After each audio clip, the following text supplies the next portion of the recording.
We're going to be discussing multi-tools, all on this edition of the Pest Geek Podcast. Pull out your hose and grab your can. We're about to integrate another Pest Geek Podcast.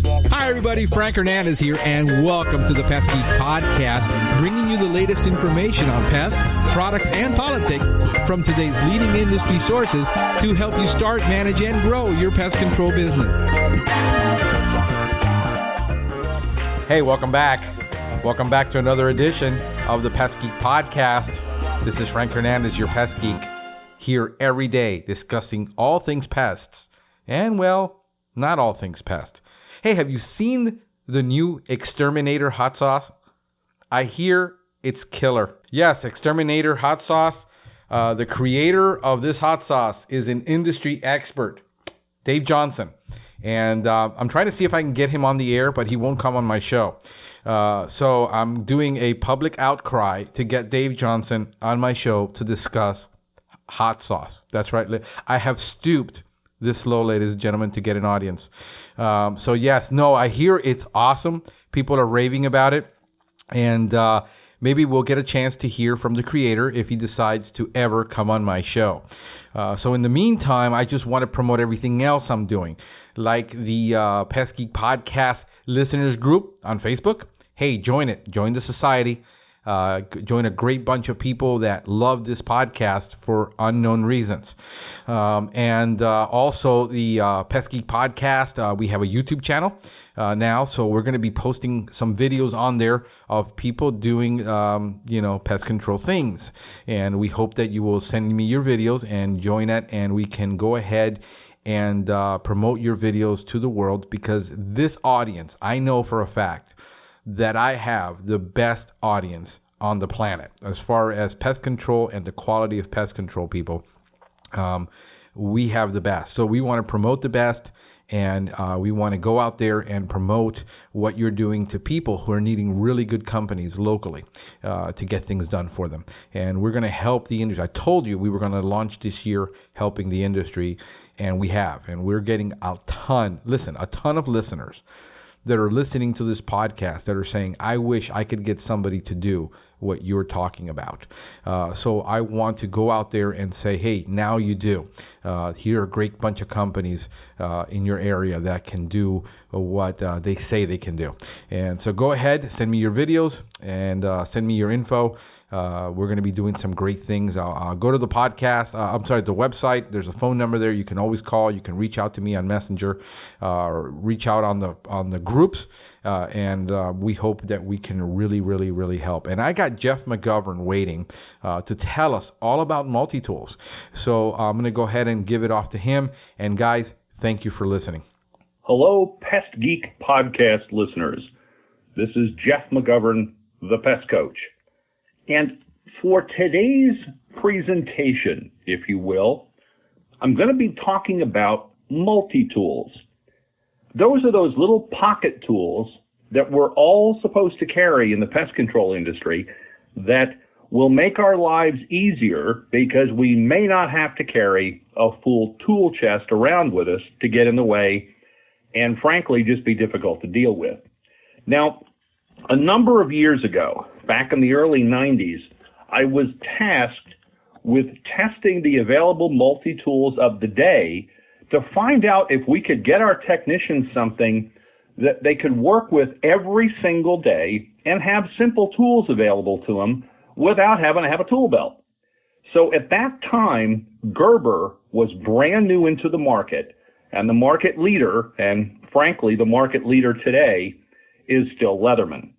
Now, when Leatherman had come up with the idea of his tool, he was touring Europe as a young man and very frustrated not being able to do repairs on the broken down car he was using for the tour.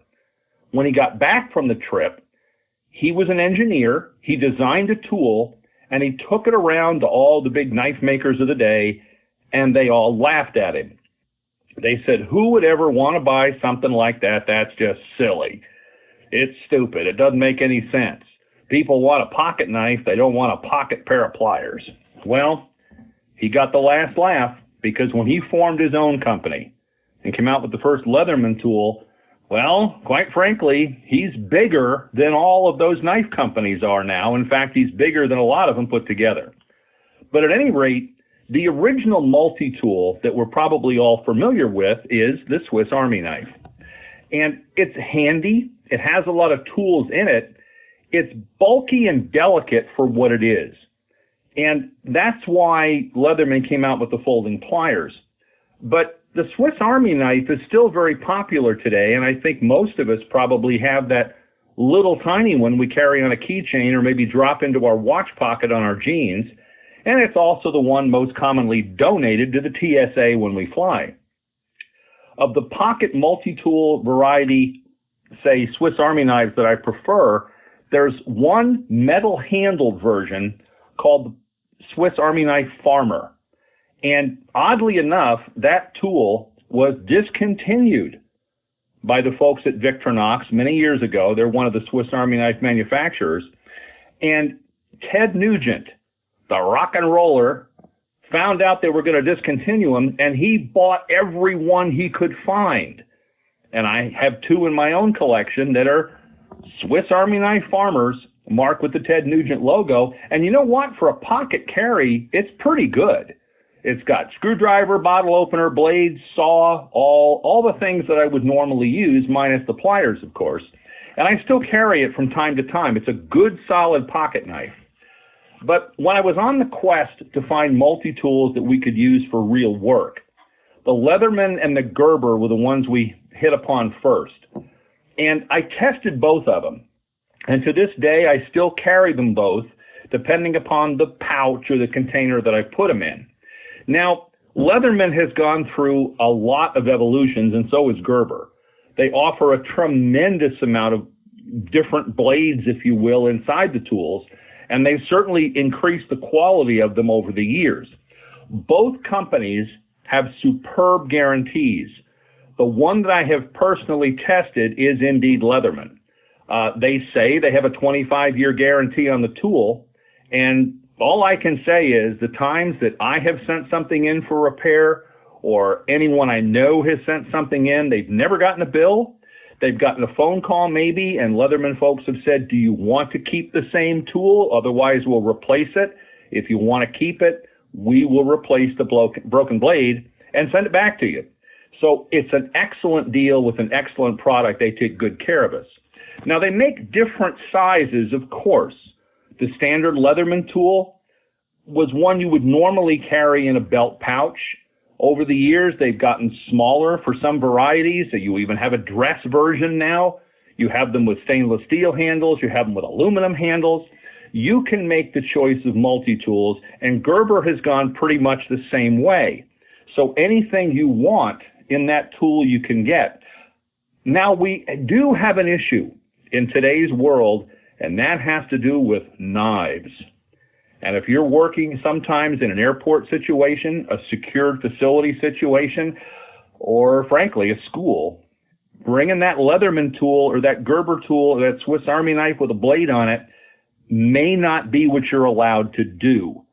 And in some cases, people have had issues where they couldn't even have them in the vehicle on the property. And yeah, I know we can say all we want about it, but those are the rules we have to follow. Now, for a while, you could buy a Leatherman tool, the fuse version, without a knife blade. It was called a knifeless fuse. I've got a couple of those as well, and they're handy. They're good tools. And I've actually gotten those through TSA because they didn't have a knife blade on them. But a TSA folk that may be a little bit on the stringent side that day could still take it away from me because I guess I could disassemble the plane with it. But at any rate, you need to have a knifeless alternative. Now, there is a tool from Leatherman called the Raptor, and the Raptor technically is knifeless because the Raptor is a pair of scissors. They are folding medical shears. And I use those in a lot of situations where I used to use a knife because, especially working at night, if we're cutting glue boards or snipping through things or manipulating things in a situation we would have used a knife, sometimes that's dangerous with wet or greasy hands. And you wouldn't want to get cut if you're the only guy servicing a restaurant at midnight and have a problem. That's why I got these Raptors. Now, the Raptors are folding medical shears with the power to cut through a penny. They're very, very good tools, and they're very common in the EMT world. You'll see a lot of EMTs carrying that tool, and I carry a Raptor all the time in my main work kit because it's so compact and it's so handy, and yes, it contains a glass breaker for those situations where you might need it. Now, the other tool that does not have a knife in it that I fly with constantly is a Piranha tool. The Piranha tool was purchased by Leatherman maybe 4 or 5 years ago. The quality is the same as it ever was. It's a flat piece of stainless steel stock with various slots and notches cut into it so that you can use it as a screwdriver, you can use it as a scraper blade. It has an insert inside of it that contains a regular driver bit. It's got a place to put it. You can use other driver bits. And so it's just a handy little single tool made of one piece of steel that slips into your pocket or slips into your bag. I fly with that one constantly. The other small one that is real handy is a Griffin pocket tool.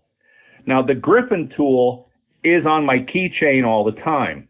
Once again, one piece stainless steel mini pry bar, very, very handy. I like having that available because I can open a box with it, I can unscrew something with it, I can use the wrench functions on it. It's not the same as a full-size tool. But you know, when you don't have the big tool, you got the small one. And it's just real, real handy to have. The other one I'll mention is something my wife brought to my attention about a month ago, and it's called an amenity. And it looks like a snowflake. And they're not very expensive. You can find them on the internet. And you talk about handy. The thing fits in the palm of your hand, a single cast piece of stainless steel, and it's got square drives, it's got Phillips, it's got flatheads, you can open a bottle with it, another really handy small tool, and sometimes these small tools in combination will make a large tool. So a multi-tool is part of what we do, and we have to carry one everywhere we go.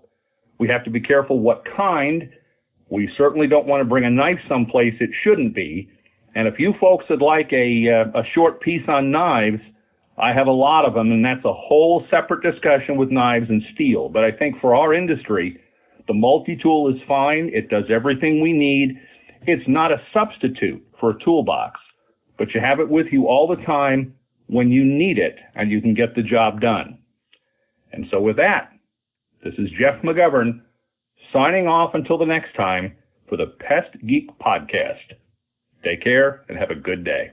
Hey, well, we hope you've enjoyed this edition of the Pest Geek Podcast. I will see you tomorrow, folks.